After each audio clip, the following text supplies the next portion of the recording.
Hello lovely people who enjoy lovely things, my name is Rach, and when real life gets a little bit too stale, it's comforting to turn to video games. The suspension of reality is often the most fun thing about gaming, as is stepping into a role that allows us to achieve fantastical things not possible in the real world. Some games can be incredibly realistic, but of course, some are hilariously daft, and applying real-world logic to these games never usually ends well. This is especially true when it comes to vehicles. Some kids are too young to get behind the wheel of a real car, but can drive a tractor in Farming Simulator like a seasoned pro. Most of us will never get our pilot's license, but we can jump into a tiny helicopter on our screens with complete confidence. There is a phrase, "Don't try this at home, kids," and these video game vehicles fit that phrase perfectly. From the wholly impractical to the dubiously immoral, these are 10 video game vehicles you'd be crazy to actually use. Number 10. A cauldron. Getting over it with Bennett Foddy. Oddly enough, there are a few things that race across your mind as you first load up Getting Over It with Bennett Foddy. A PC game released in 2017, the game quickly took the internet by storm thanks to its infinitely entertaining premise of repeatedly causing players to break down in anguish. It's even earned itself the tag of psychological horror on Steam. However, the difficulty is not what first captures you, but the image of the naked torso of Stalin sitting inside a cauldron, which of course is filled with an unidentifiable liquid, maneuvering himself around using a sledgehammer. While the logistics of choosing to climb a mountain using a sledgehammer are rocky at best, if you'll pardon the pun, we certainly would not recommend combining this with a cauldron as a transportation method. The arm strength required to lift not only oneself but also a cauldron full of liquid is astronomical. A cauldron big enough to house the lower half of a gentleman would weigh roughly 500 pounds, and that is before it is filled with liquid. Number 9. Tiny helicopters. Far Cry 4. These tiny little helicopters found throughout the world of Kyrat in Far Cry 4 are an engineering miracle. Seemingly created to serve as a means of maintaining the radio towers scattered around the map, they are referred to as buzzers, or badass mini choppers, according to recurring series character Herc. Offering versatility, speed, and mobility, they can be used to quickly fly around the map and are particularly handy in liberating the bell towers. The design the buzzer is actually based on is the real-life Benson B-8M, a tiny autogyro invented in the 1950s in America, which featured a popular minimalist design that proved to be durable and long-lasting. That last part didn't exactly translate into Far Cry 4's buzzers very well. Even if you somehow manage to fly these things without crashing headfirst into anything remotely nearby, they have such a minimal tolerance for height that the engine will outright fail, sending you hurtling down to a fiery death below. Number 8. Sweet Tooth Ice Cream Truck. Twisted Metal. I'm sure if you or I were to attend a demolition derby as a participant, given the choice to select our vehicle, we would probably go with something very big and solid with very big wheels and very solid defences. Interesting then, that a vehicle with poor speed, poorer handling and little in the way of impressive weaponry such as an ice cream truck would be so infamous as to be present in every single Twisted Metal game. The Sweet Tooth belongs to clown enthusiast killer Needles Kane, an old-fashioned ice cream truck with lovely little pink polka dots and predictably large and cumbersome. The Sweet Tooth actually possesses one of the most powerful offensive weapons in the game with the flaming ice cream cones. Fling these tiny little paradoxes at your enemies and you're laughing. In reality, no matter how many times you tried to set an ice cream cone on fire and crush your enemies with a sweet treat mobile, the results probably wouldn't be as good. Number 7. Bone Wagon. Grim Fandango.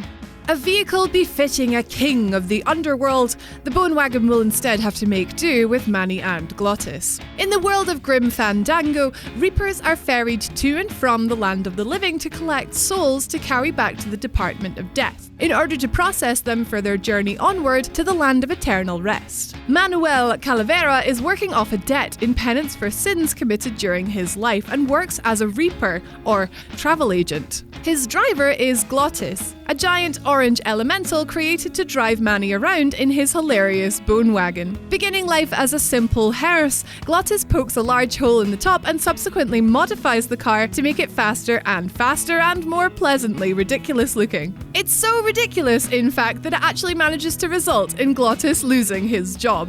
Number 6. Chubby Chocobo. Final Fantasy XIV. In the world of video games, athleticism isn't restricted purely to the fit and healthy. Take Final Fantasy XIV's Fat Chocobo, for instance. The MMORPG featured the mount exclusively as a collector's piece for buying the special edition of A Realm Reborn. Now, I know what you're thinking, and yes, of course, it's absolutely adorable, and I imagine it's very comfortable sitting up there on its squishy, fluffy back, but the world of Final Fantasy XIV is absolutely enormous. And if you want to get anywhere fast, are you really going to get there on the back of a giant overweight chicken? In actuality, the chocobo is equipped with the one thing that will make it run as fast as you need it to. A fishing rod extended in front of its face with a giant great big piece of broccoli tied on the end. Large and in charge, this gluttonous fluffball will take after the gyashal greens dangled in front of it, and not even the laws of nature can slow this fat choco down. Even better, look up what happens when you dangle a slice of cake in front of it. You'll thank me. Number 5. Double-decker car, Wreckfest.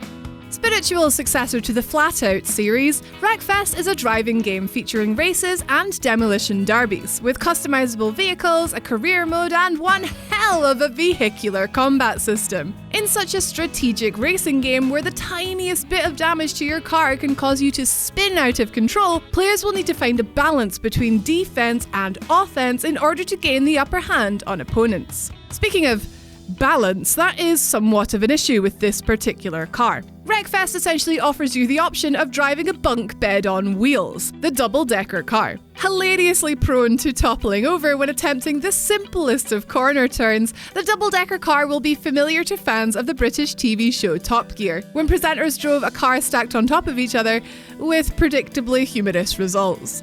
Number 4. A blue whale, Tony Slopes.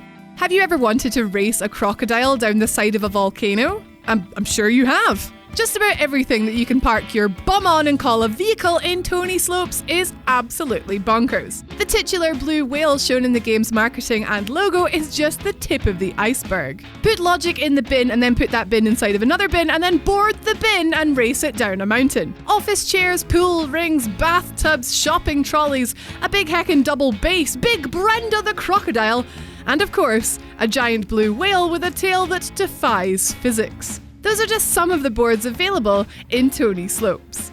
Number 3. A couch, Battlefield Hardline. Battlefield Hardline was a different angle from the usually military warfare-focused first-person shooter series, taking players instead to a much more urban setting, with a cops and robbers feel to it. It was certainly a refreshing angle, but it was met with mixed critical response. One game mode that can be played in competitive multiplayer is Hotwire, in which players compete against one another in a game of capture the flag, except with vehicles. Capturing various cars and driving them around at a steady enough speed without interference will award players points for their team. One such vehicle that can be found in the Dust Bowl map while playing in Hotwire mode is called the American Dream, and yes, it is a couch. Hilariously abbreviated to Murica on the kill log, players can race around in this surprisingly agile and fabulously comfortable sofa, with up to 4 teammates able to scooch onto the cushions for some rather interesting road kills. Number 2. Super Mario World. Animal rights activists would have a field day if you sat them down to play Super Mario World. You've probably all heard this one a million times, but when Mario mounts his cheery green dinosaur companion in arguably the best Mario game ever made, his solution to getting Yoshi to do what he wants him to do is to beat him into submission. Punching Yoshi on the back of the head makes him stick his tongue out, grabbing fruits and enemies and providing other useful services. Cruelty aside, when standing back and assessing the situation, the strangeness of Yoshi himself is worth noting. He's a bipedal dinosaur with a gigantic nose that has conveniently evolved a shell on his back perfect for sitting on. Baby Yoshis mature into adult Yoshis by relentlessly eating enemies, and nothing that he ever eats ever seems to give him indigestion. He's weird and wonderful and a design staple of gaming. Heck, he can hover by magically concentrating hard enough. You can't not love him. Number 1. Balamb Garden, Final Fantasy VIII. To the east of the town of Balamb lies the prestigious Balamb Garden Academy. Students attend the school in hopes of becoming mercenaries for hire. Magic is banned here, and other such strict rules are in place throughout the facility, including a curfew. When Squall and his friends are frantically attempting to save Balamb Garden from a missile strike against it, they accidentally restart the ancient machinery within the school, and the entire area morphs into its mobile form. Yes, the entire school and the school grounds and the gardens turns into a giant flying airship.